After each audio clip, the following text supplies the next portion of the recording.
Existe um nome que foi apagado dos registros sagrados. Um nome que sussurram apenas os anjos mais antigos, quando acreditam que ninguém está ouvindo. Namtael, o anjo que fez algo que nenhum ser celestial jamais conseguiu, ou ousou tentar. Ele caiu com Lúcifer, mas não ficou no inferno. Permaneceu no abismo, mas não se tornou demônio. E então voltou ao céu. Não como um redimido, mas como portador de um segredo tão devastador que nem os arcanjos conseguem pronunciar seu nome sem tremer. O que você descobrirá nos próximos minutos vai desafiar tudo o que você pensava saber sobre o bem e o mal. Porque Namtael não voltou do abismo de mãos vazias. Ele trouxe consigo uma verdade que queima mais do que o fogo do inferno. Uma verdade sobre a natureza oculta do próprio céu. Vamos reconstruir a história mais proibida da cosmologia celestial. Mergulhar nos fragmentos do Zohar, nas entrelinhas do Talmud, nos manuscritos que foram deliberadamente esquecidos. Porque algumas verdades são perigosas demais para serem lembradas, mas necessárias demais para serem enterradas. Você está preparado para conhecer o anjo que viu o lado sombrio da luz? O ser que descobriu que o mal não nasceu no inferno, mas foi gestado nos corredores secretos do paraíso? Então venha comigo. Vamos desvendar o mistério de Namtael, o anjo que sabe demais para viver, mas sabe demais para morrer. E no final, você nunca mais olhará para o céu da mesma forma. Será que realmente conhecemos a história completa da queda dos anjos? Para entender Namtael, precisamos primeiro destruir tudo o que você pensa saber sobre a queda dos anjos, porque a história que nos contaram é incompleta e talvez até mesmo mentirosa. Nos registros tradicionais, todos os anjos caídos seguiram Lúcifer por orgulho, inveja ou rebeldia. Mas os fragmentos mais antigos do Talmud babilônico, seção Hagigá, 16, sugerem algo completamente diferente sobre Namtael. Ele não caiu por vaidade, ele caiu por fidelidade absoluta. Imagine por um momento, você é um anjo criado para servir e obedecer. Sua existência inteira gira em torno da ordem celestial. Mas então você percebe uma rachadura na perfeição. Um sussurro que vem de dentro do próprio trono de luz, Namtael, era o que os textos místicos chamam de observador silencioso, mencionado brevemente no Piste Sofia, capítulo 126.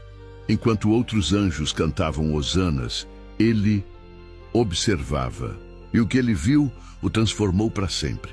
Quando Lúcifer iniciou sua rebelião, Namtael não o seguiu por concordar com ele.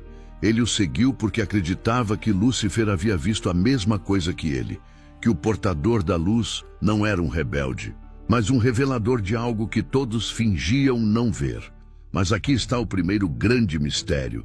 Nos manuscritos apócrifos do mosteiro de Santa Catarina, há uma passagem que diz que Namtael não foi expulso do céu. Ele escolheu sair. Como se tivesse descoberto algo tão perturbador que não conseguia mais permanecer na presença divina. O que será que ele viu que o fez escolher voluntariamente o exílio? E foi no momento exato em que as espadas celestiais começaram a brilhar. Lembra-se da rachadura na perfeição que mencionei? Que Namtael tomou a decisão mais extraordinária de toda a história cósmica. Uma decisão que o separaria para sempre tanto do céu quanto do inferno, mas que o colocaria em uma posição única para testemunhar algo que nenhum outro ser jamais viu. O que aconteceu a seguir não está em nenhum livro sagrado oficial. Está escondido nas entrelinhas do Zohar Penorintinse 5b, sussurrado nos comentários de Rashi sobre Ezequiel, codificado nos símbolos que poucos sabem decifrar. Era o momento do confronto final. De um lado, as legiões celestiais com suas espadas de luz pura.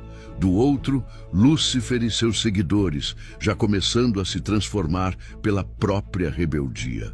O ar estava carregado de poder divino e fúria cósmica. Mas Namtael lembra-se do observador silencioso.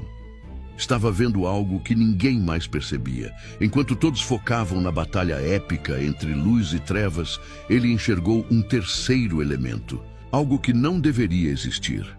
Segundo os fragmentos do Evangelho de Judas, manuscrito de Chacos, no exato momento em que Lúcifer bradou sua declaração de guerra, Namtael viu o reflexo dessa declaração, vindo de dentro do próprio trono, de luz, como se a rebelião fosse apenas uma resposta a algo que o próprio céu havia plantado. Foi então que Namtael fez o impensável. Ele não atacou as legiões celestiais, não se juntou completamente a Lúcifer. Ele simplesmente recuou. Deu as costas tanto para a luz quanto para as trevas. Porque Namtael havia compreendido algo terrível. A guerra entre o bem e o mal não era um conflito entre opostos. Era um teatro cósmico, onde ambos os lados serviam a um propósito maior que nem mesmo os arcanjos conheciam. E se toda a guerra celestial fosse apenas uma cortina de fumaça para esconder algo muito maior? Aquela rachadura na perfeição que o havia perturbado antes, agora ele via que não era um defeito, era uma característica, algo deliberadamente construído na própria estrutura da realidade. Enquanto anjos caíam como estrelas em chamas, Namtael encontrou uma terceira via, um caminho que não levava nem ao trono de luz, nem ao abismo das trevas. Mas esse lugar não era vazio como ele pensava.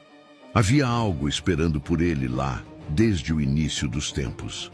Os antigos cabalistas tinham um nome para esse lugar: Sitra Achra, não o lado do mal, mas o lado outro.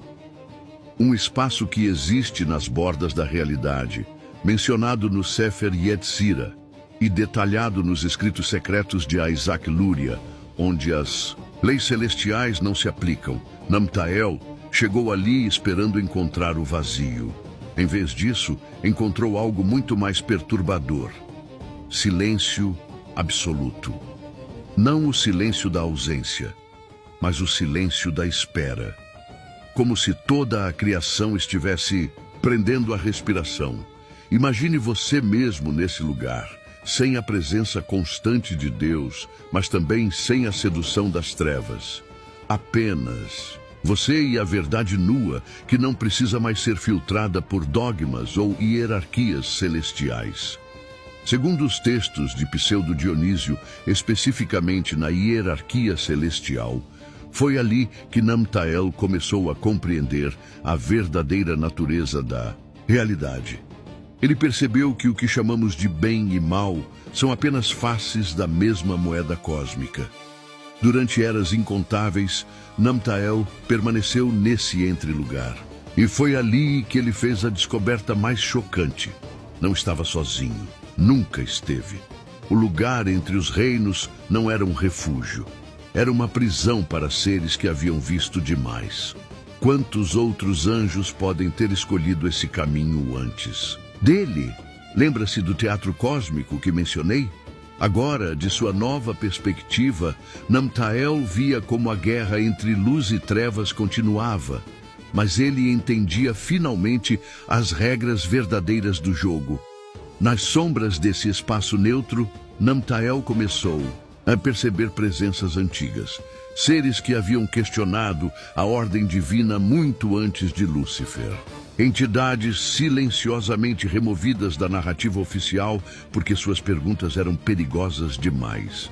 E então, depois de milênios no exílio, algo impossível aconteceu. Uma voz que Namtael reconheceu, mas nunca esperou ouvir novamente. É hora de voltar para casa. Mas não era a voz de Deus, nem a de Lúcifer. Era algo que existia antes de ambos, algo que havia orquestrado toda a separação desde o início. O que aconteceu a seguir contradiz tudo o que a teologia tradicional ensina sobre redenção, perdão e justiça divina.